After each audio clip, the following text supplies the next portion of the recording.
noite, irmãos. Mais uma noite nos encontramos aqui para juntos estudarmos a palavra do Senhor. Esse é o 16º, aliás, é o 36º estudo que nós fazemos aqui no livro de Êxodo. Eu espero sinceramente que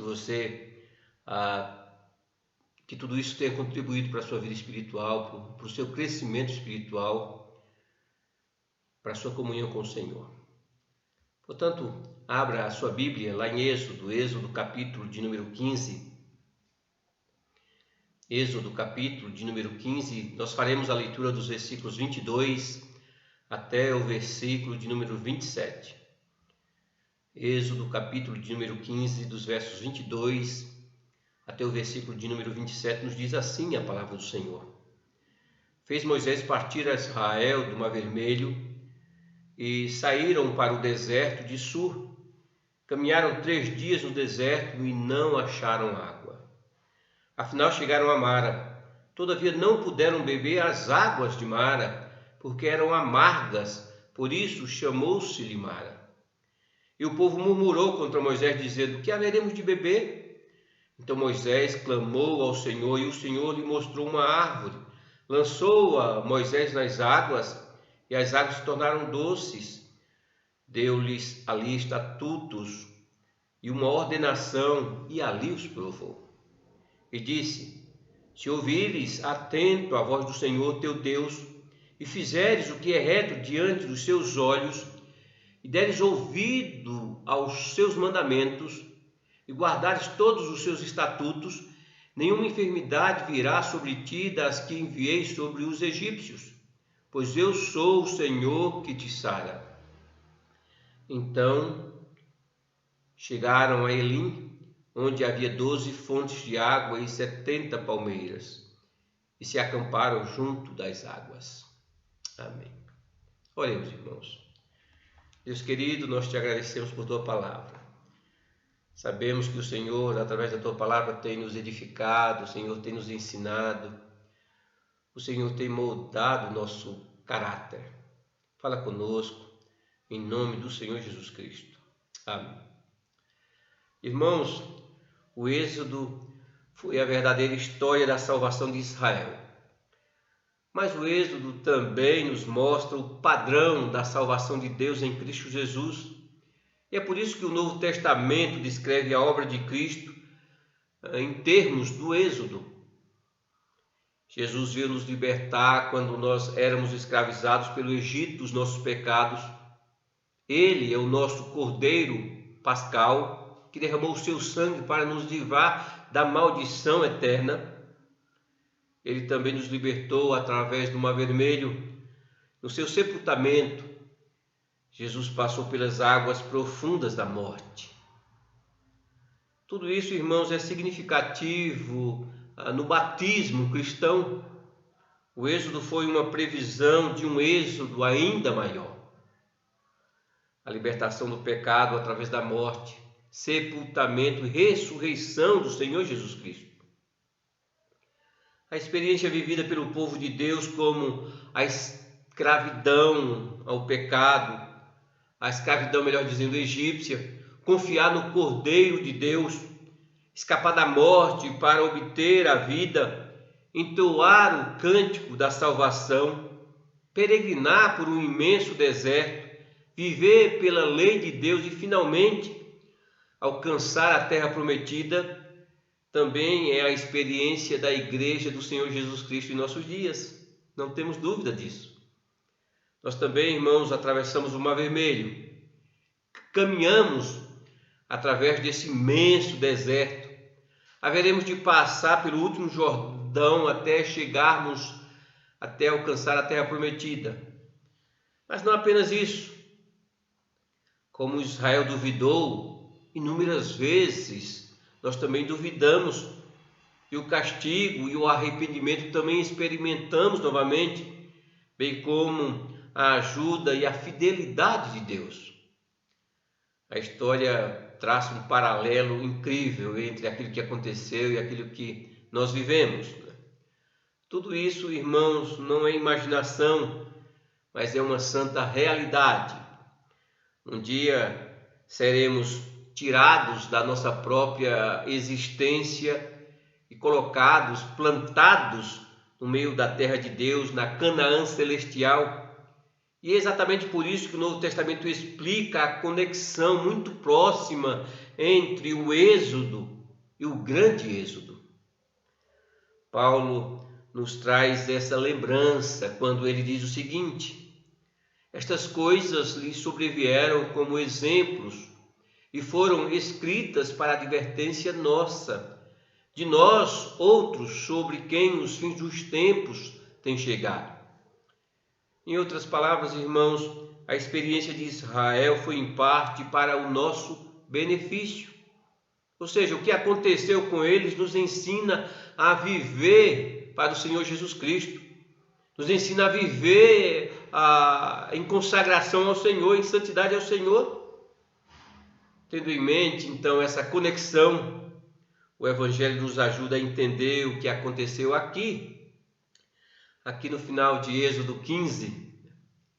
Lembre-se da cena. Deus tinha acabado de levar o seu povo através do mar, salvando dos egípcios, salvando de Faraó, do seu exército. A cena certamente chamou a atenção de todo o povo de Israel.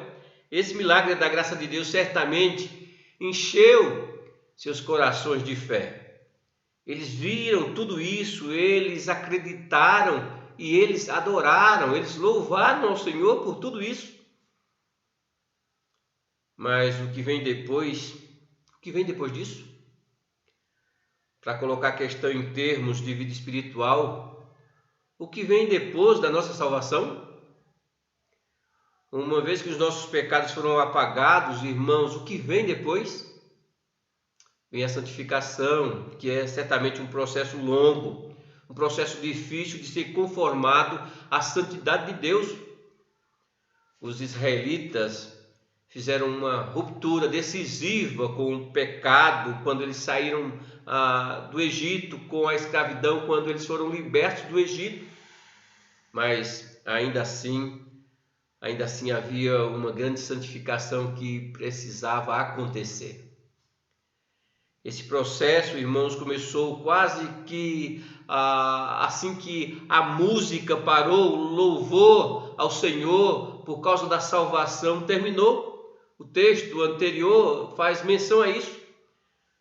Podemos dizer que à medida que os últimos acordes da música desapareceram, o texto então começa dizendo: fez Moisés partir a Israel do Mar Vermelho e saíram para o deserto de Sur. Talvez, irmãos, o povo esperasse dirigir-se direto à terra de Canaã, indo da graça até a glória num estalar de dedo, num instante. Mas em vez disso, sua caminhada foi seguida de tribulação e muita tribulação. No propósito de Deus não existia atalhos. A terra prometida só podia ser alcançada através do deserto. E através desse estudo nós temos muito a aprender como igreja do Senhor Jesus Cristo. O deserto é um lugar difícil. O deserto é um lugar para nos encontrarmos com Deus e, no entanto, ainda assim é um lugar difícil. É um lugar estéril, é um lugar desolador. Assim, os israelitas partiram em uma longa e árdua jornada. Eles tinham ouvido a grande salvação de Deus, mas ainda assim tinham uma longa peregrinação a fazer. Uma peregrinação física e uma peregrinação espiritual. Passar pelo deserto não era necessário para a salvação, mas era necessário para a santificação. Essa é a maneira natural e quase sempre de Deus trabalhar, e o Senhor continua fazendo isso ainda em nossos dias. Entrar na glória não segue imediatamente a salvação.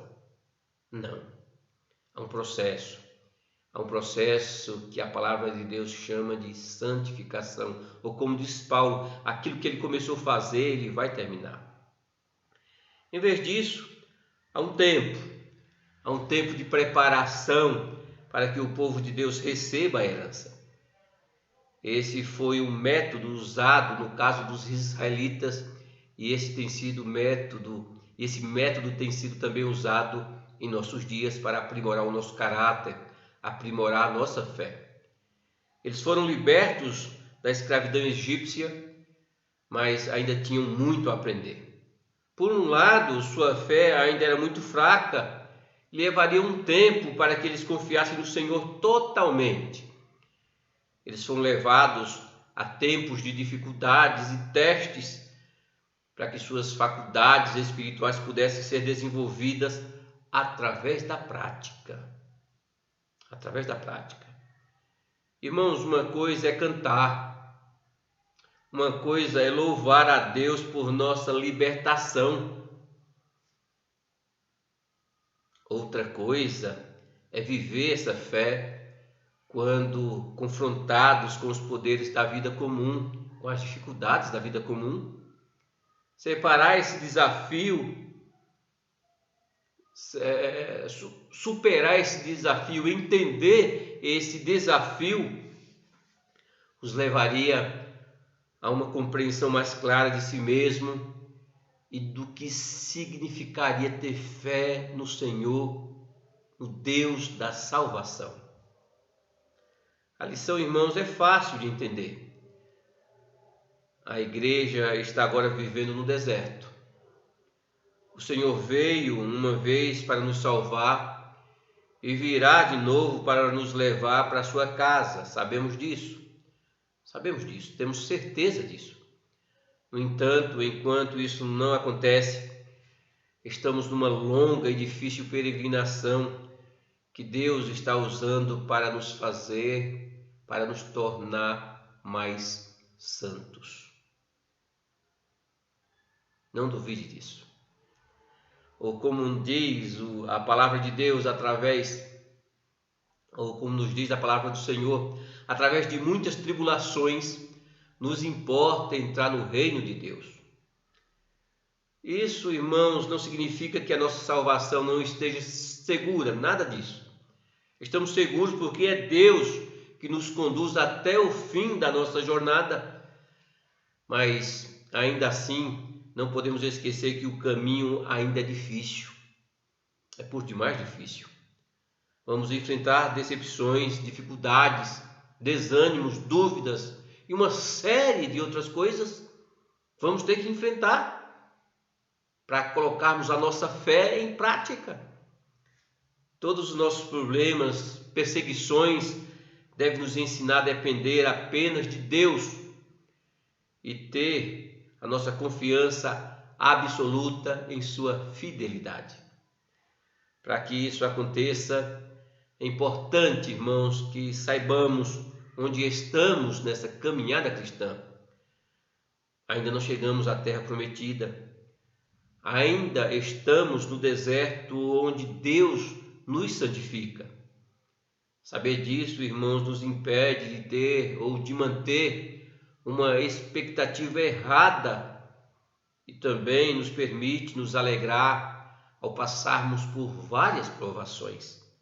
Como diz Tiago, sabendo que a aprovação da vossa fé, uma vez confirmada, produz perseverança.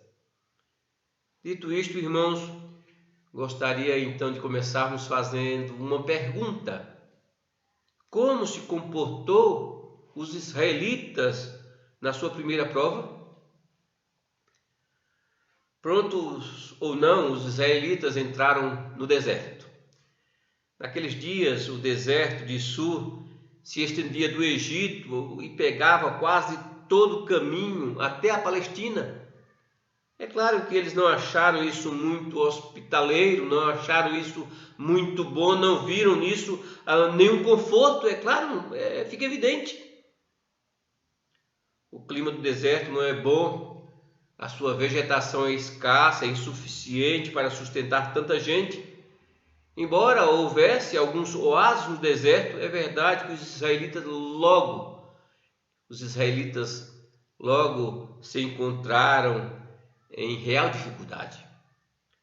Sua primeira crise dizia respeito as necessidades básicas. O texto então nos diz que caminharam 3 dias no deserto e não acharam água.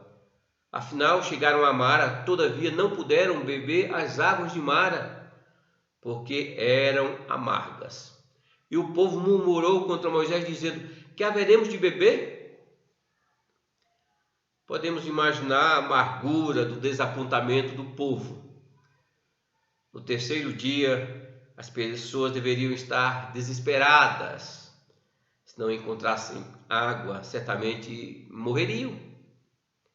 Então, quando estavam sentindo o que de fato é um deserto, enfim, depois de louvarem a Deus,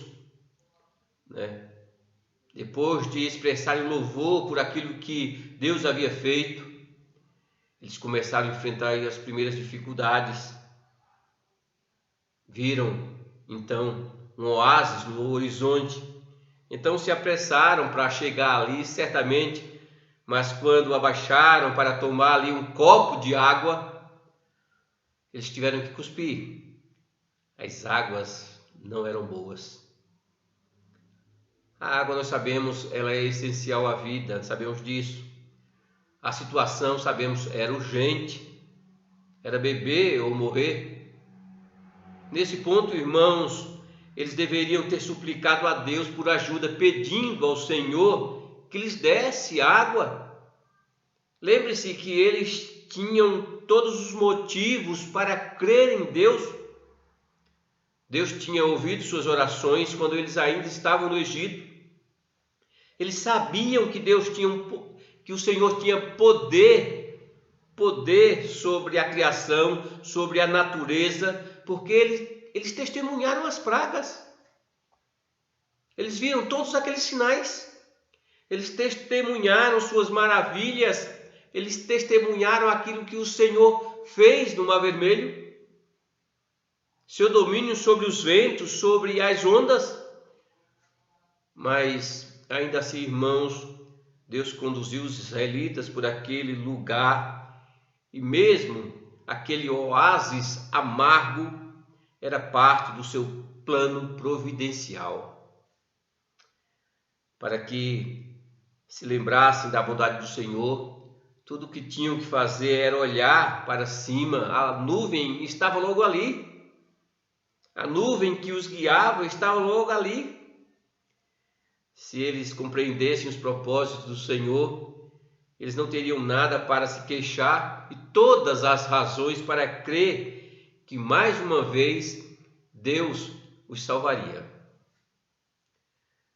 Irmãos, tudo o que eles precisavam fazer era pedir, e o Senhor certamente providenciaria a água. A nuvem, como já disse, estava logo ali, estava acima deles. Eles só deveriam olhar para cima, confiar no Senhor, porque aquele Deus que fez inúmeros sinais, maravilhas no Egito, continuava com eles, no meio deles. Mas em vez disso, no primeiro sinal de dificuldade, eles reclamaram do profeta de Deus. Moisés, toda essa viagem, toda essa loucura, tudo isso que está acontecendo é ideia sua. Que coisa que você nos fez! O que você vai fazer agora? Eles tinham uma necessidade urgente, e Moisés, como representante de Deus, era apropriado que fosse abordado por causa de suas preocupações. Mas o problema, irmãos, foi a sua atitude. Essa é uma atitude infantil de quem de fato não confia no Senhor, uma atitude de quem de fato é incrédulo às palavras do Senhor, aquilo que o Senhor havia feito. Ser culpado desse pecado é um sinal de imaturidade espiritual, de incredulidade. Vejam que há 3 dias atrás eles estavam louvando a Deus, exaltando o nome do Senhor por sua misericórdia, por sua graça, por sua bondade. Mas pouco depois estavam à beira da rebelião. Esse é um sinal claro, irmãos, de que eles ainda estavam vivendo a infância espiritual e o Senhor os leva por aquele caminho justamente para fazê-los crescer espiritualmente, a confiar no Senhor em toda e em qualquer situação. Existem várias maneiras de caracterizar esse pecado, mas a mais evidente é que eles se esqueceram quem Deus era. Eles foram ingratos, mas o seu problema espiritual mais profundo certamente era a falta de fé. Eles simplesmente não acreditaram que Deus cuidaria deles. Eles não confiaram na fidelidade de Deus. Essa, irmãos, é uma dura exortação àqueles que gostam de se queixar, aqueles que estão sempre se queixando do Senhor, da situação na qual estão vivendo. A lição aqui é óbvia, como diz Paulo lá na primeira carta aos Coríntios, capítulo 10, versículo 10, nem murmureis como alguns deles murmuraram. Não é pecado, irmãos, colocar diante do Senhor os nossos problemas. Ele nos convida a fazer isso em oração. O que é pecado é ter um espírito queixoso, que envenene a nossa comunhão com Ele, que roube a nossa alegria de servi-lo como Deus. Isso é um grande pecado. Esse murmurar tem sido muito comum na igreja em nossos dias, sem dúvida alguma, porque vivemos numa cultura baseada na gratificação imediata. Não gostamos de esperar, queremos que as coisas aconteçam para ontem. Quase sempre estamos pensando no que temos e constantemente estamos insatisfeitos com o que temos. A maioria dos crentes se queixam de pequenas coisas, não gostam do modo como o pastor tem conduzido seu ministério, ou então estão sempre em desacordo com alguma coisa no culto, ou muitos têm um problema com aqueles que estão à frente do trabalho, estão sempre resmungando. Fazemos o mesmo em casa, reclamamos da quantidade ou sobre a marca dos alimentos que temos na despensa, reclamamos quando temos o suficiente, mas ainda assim reclamamos da qualidade dos móveis e vamos reclamando, resmungando. Há muitos crentes passando a vida assim. Toda essa queixa perturba o nosso relacionamento e dificulta, certamente, irmãos, o nosso testemunho diante do mundo. Esses são os lugares amargos em nossas vidas. Devemos deixar esse coração amargo e aprender a agradecer ao Senhor, louvar ao Senhor por tudo aquilo que Ele nos tem dado. O sofrimento pode ser amargo, e geralmente é, mas ele não precisa nos tornar pessoas amargas. O problema em Mara não era a água, ainda que fosse amarga. O problema ali era a amargura do coração do povo de Deus. Deus poderia ter dado água doce assim que eles chegassem ali, mas ele desejava que a amargura de seus corações fosse revelada antes de que lhe desse água doce, antes que lhe desse estatutos, antes que os exortasse a respeito do seu caráter santo, a respeito daquilo que ele podia fazer no seu meio. A amargura não vem, irmãos, de circunstâncias externas. A amargura vem do coração. Somos exortados a não nos queixarmos, mas acreditar na bondade de Deus mesmo quando Ele nos leva a águas amargas, a momentos difíceis, a circunstâncias complicadas. Ele levou o seu povo a águas amargas, nos diz o texto, para só depois lhe dar a água mais doce. Irmãos, uma razão para confiar em Deus é que Ele pode transformar o que é amargo em doce, como aconteceu em Mara. O texto nos diz: então Moisés clamou ao Senhor e o Senhor lhe mostrou uma árvore. Lançou a Moisés nas águas e as águas se tornaram doces. Quando Moisés foi confrontado com uma necessidade física desesperadora, ele não resmungou, ele não se virou e brigou com os israelitas. Não, ele não fez isso. Em vez disso, ele levou os seus problemas ao Senhor em oração.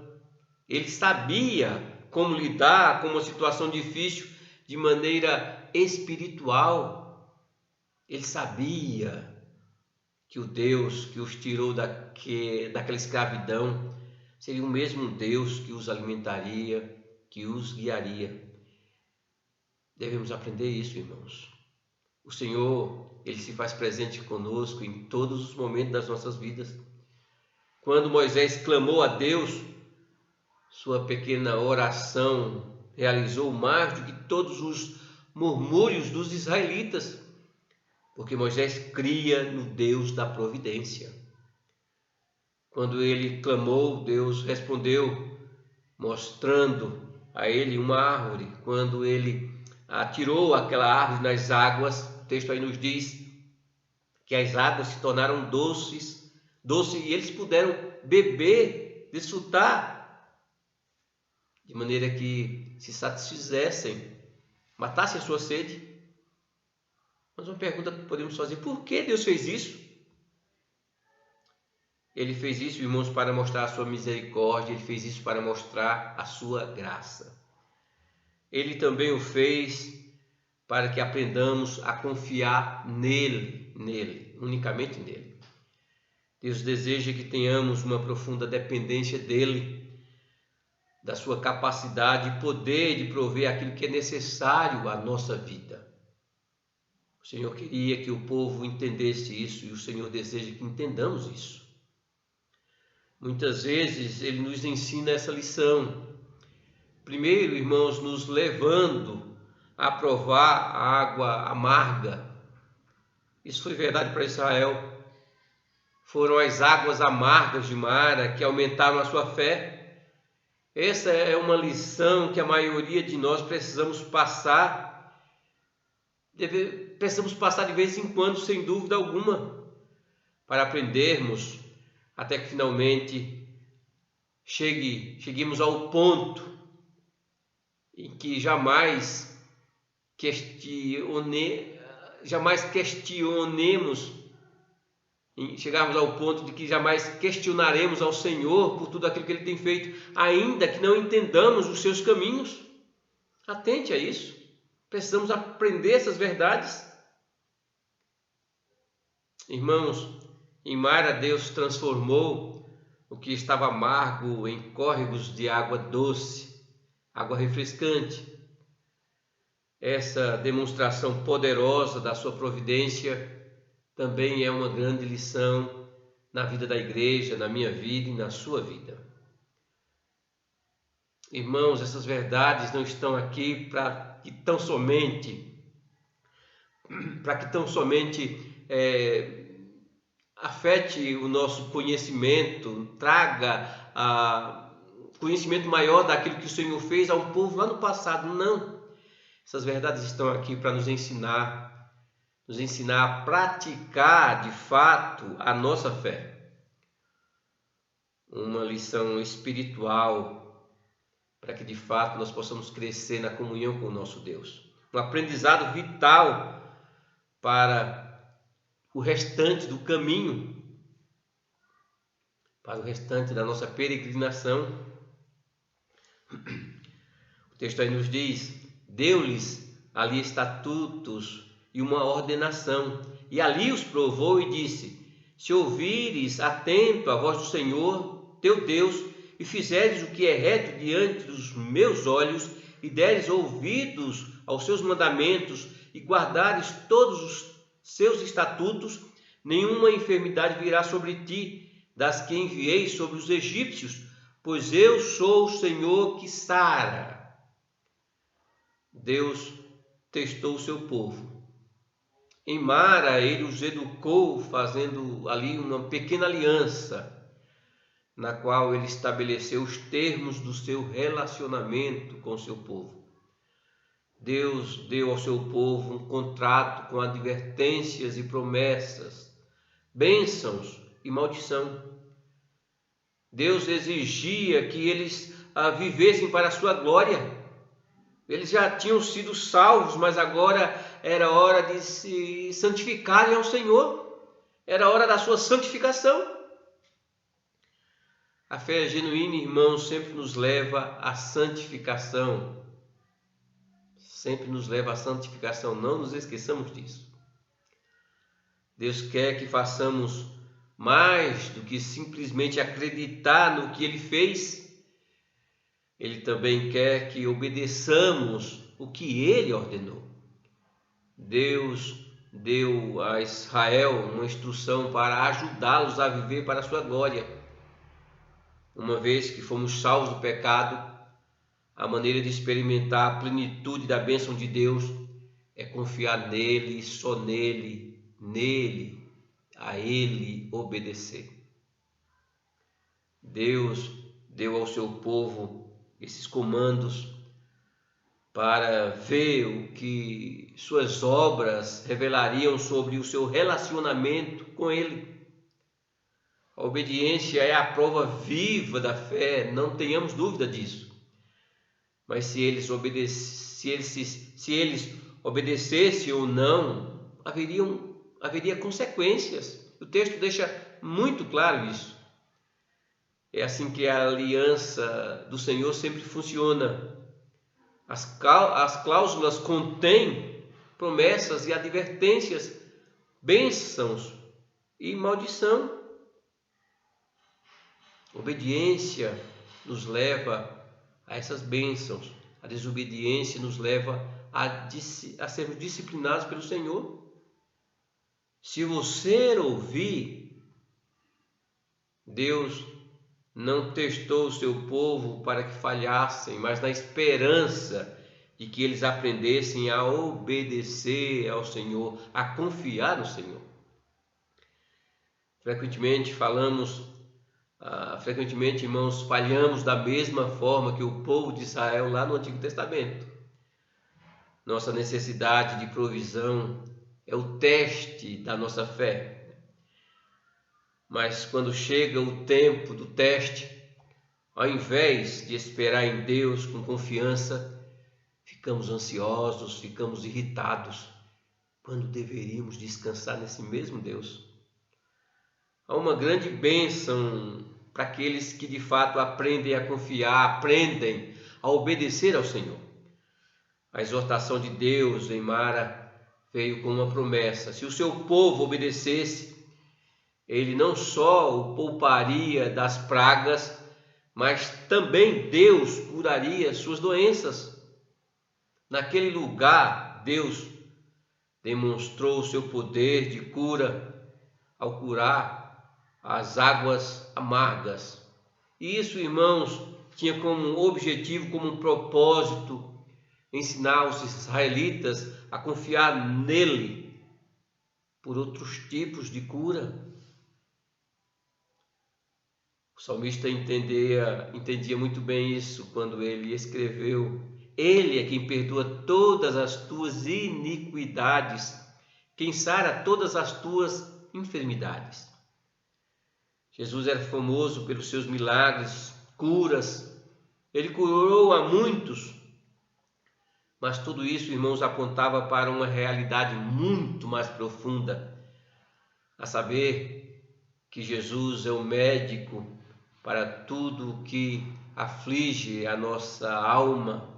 Ele é o médico da nossa salvação, seja qual for a cura que nós precisamos.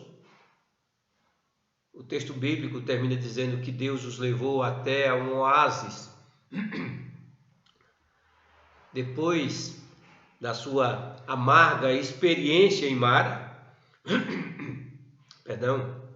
o texto então nos diz: então chegaram a Elim, onde havia 12 fontes de água e 70 palmeiras, e se acamparam junto às águas. Isto mostra, irmãos, que a provisão de Deus, a provisão do Senhor é abundante.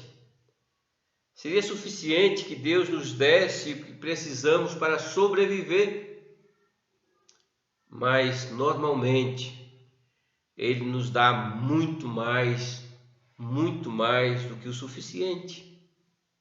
Não é verdade?